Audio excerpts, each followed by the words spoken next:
BA second year political science second paper Indian political system के students, unit 5th में हमारा topic जो चल रहा है वो है जातिवाद, कास्टिज्म। आज देखेंगे कि जाति के राजनीतिकरण की विशेषताएं क्या क्या हैं। भारतीय राजनीति में जाति की भूमिका की कुछ विशेषताएं स्पष्ट की जा सकती हैं, जैसा कि जाति व्यक्ति को बांधने वाली कड़ी है। जातीय संघ और जातीय पंचायतों ने जातिगत राजनीतिक जो महत्वाकांक्षा है उनको बढ़ाया है। जाति पाति को समाप्त करने वाले आंदोलन कई नई जातियों के रूप में भी मुखरित हुए, जैसे लिंगायत, कबीरपंथी और अन्य कई आंदोलन। दूसरा, जो शिक्षा, शहरीकरण, औद्योगिकरण और आधुनिकीकरण जैसे तत्व होने पर भी जातियां समाप्त नहीं हुई, अपितु इनमें एकीकरण की प्रवृत्ति को और बल मिला और राजनीतिक भूमिका भी बढ़ी। साथ ही राजनीति में प्रधान जाति या डोमिनेंट कास्ट की भूमिका का भी विश्लेषण किया जा सकता है, जिसका भी प्रभाव अत्यधिक देखा जा सकता है, खासकर चुनाव के समय। ब्रिटिश शासन व्यवस्था में भी और इससे पहले भी और बाद में भी हम इस तरह के लक्षणों को देख सकते हैं। जाति के लोगों के हितों के संरक्षण के लिए जातीय संघों ने प्रस्ताव पारित किए हैं, शासन को अपनी मांग प्रभावित करने का कार्य किया है और विभिन्न प्रकार के जो हित हैं, जातिगत हित, उनकी भूमिकाओं को भी देखा जा सकता है। इसके साथ ही निर्वाचनों में, चुनाव में भी जातिगत समुदाय और उनका प्रभाव स्पष्ट रूप से देखा जा सकता है और दलों को अपने जातिगत समर्थन की घोषणा करके अपने हितों को मुखरित करते हुए देखा जा सकता है। जाति की भूमिका राष्ट्रीय राजनीति में उतनी अधिक नहीं है जितनी कि हम स्थानीय और राज्य स्तर पर इसकी भूमिका को अधिक देखते हैं। साथ ही जाति और राजनीति के संबंध रुके हुए नहीं हैं, बल्कि ये हमेशा गतिमान रहते हैं। हमेशा ये वो प्रक्रिया है जो कि गतिशील रही है।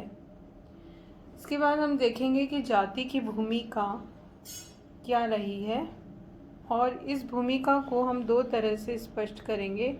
क्या भारत में जाति व्यवस्था राजनीतिक क्षेत्र में वरदान साबित हुई है या अभिशाप? तो इन दोनों ही रूपों में इसकी भूमिका को स्पष्ट किया जा सकता है। और भारतीय राजनीति में हालांकि स्पष्ट रूप से ये नहीं कहा जा सकता कि ये वरदान है या अभिशाप है, क्योंकि ये दोनों मिला जुला प्रभाव है जो कि हम राजनीतिक व्यवस्था में देखते हैं। हालांकि जाति प्रथा राष्ट्रीय एकता के मार्ग में बाधक मानी जाती है, क्योंकि इससे पृथकतावादी भावना जागृत होती है। राष्ट्रीय हित की जगह जातिगत हित प्रभावी हो जाते हैं और लोकतंत्र के विकास में ये सहायक नहीं है। इसीलिए ये माना जाता है कि जो जातिगत व्यवस्था है उसकी वजह से जो प्रगतिशील और आधुनिक राजनीतिक व्यवस्था है उसका निर्माण संभव नहीं हो पाता। भारत के समाजशास्त्री हैं एम.एन. श्रीनिवासन, उनका मानना है कि परंपरावादी जाति व्यवस्था ने प्रगतिशील और आधुनिक राजनीतिक व्यवस्था को इस तरह प्रभावित किया है कि ये राजनीतिक संस्थाएं अपने मूल रूप में कार्य करने में समर्थ नहीं रही हैं। इसी तरह दूसरी तरफ अगर हम देखें तो जाति की भूमिका को एक वरदान के रूप में भी देखा जा सकता है।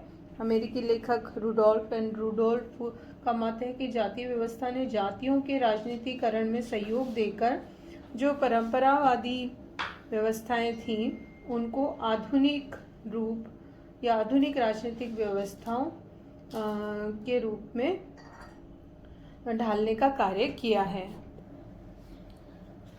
परंपरावादी व्यवस्था को आधुनिकता के सांचे में जिस तरह से ढाला है, तो उससे जाति व्यवस्था के पॉजिटिव रूप को देखा जा सकता है। समाज को जोड़ने का कार्य भी जाति व्यवस्था के द्वारा किया जाता रहा है और भारतीय समाज में जाति प्रभावदायक संपर्क सूत्र हैं और नेतृत्व और संगठन का आधार भी स्पष्ट देखा जा सकता है। व्यक्तियों को प्रजातांत्रिक प्रक्रिया में भाग लेने की क्षमता जातिवादी व्यवस्था के द्वारा प्राप्त हुई है और जाति पर राजनीतिक व्यवस्था के प्रभाव के परिणाम स्वरूप ही जाति व्यवस्था में भी विवेकात्मकता का संचार हुआ है। अब जाति व्यवस्था ही वो व्यवस्था है जिसने कि राजनीतिक शक्ति को उन वर्गों और समूहों तक पहुंचाने का काम किया जहां तक पहुंच पहले उनकी नहीं थी या जो वर्ग उससे वंचित थे। अब राजनीति में जाति की भूमिका को गलत रूप में नहीं देखा जा सकता, इसका सकारात्मक योगदान भी स्पष्ट किया जा सकता है। यदि निष्कर्ष रूप में अगर हम देखें तो भारतीय राजनीति में जाति की भूमिका अत्यधिक है और हर समाज में, विश्व की किसी भी देश के समाज में देखें तो जाति तत्व होता है और प्रभाव उसका बना रहता है। तो भारत में भी जातिगत व्यवस्था बहुत वर्षों से है और ये पूर्णतः समाप्त नहीं हो सकता। समाज का ये आधार है और इसकी वजह से राजनीतिक क्षेत्र में इनका प्रभाव, इनकी भूमिका स्पष्ट की जा सकती है। राजनीति में जाति का तत्व वरदान है या अभिशाप है, ये महत्व नहीं रखता। जाति की भूमिका एक स्वाभाविक तत्व है और इसीलिए ये कभी हितकारी कभी अहितकारी दोनों ही रूप में इसका प्रभाव नज़र आता है। इसको समाप्त करना संभव नहीं है समाज से और इसलिए इसको स्वाभाविक रूप से स्पष्ट करना, इसकी भूमिका को जानना आवश्यक हो जाता है। इस तरह से हमने ये देखा कि जाति की जो राजनीतिकरण की विशेषताएं हैं वो क्या हैं और जाति की भूमिका भारत में वरदान और अभिशाप दोनों का मिला जुला रूप देखा जा सकता है।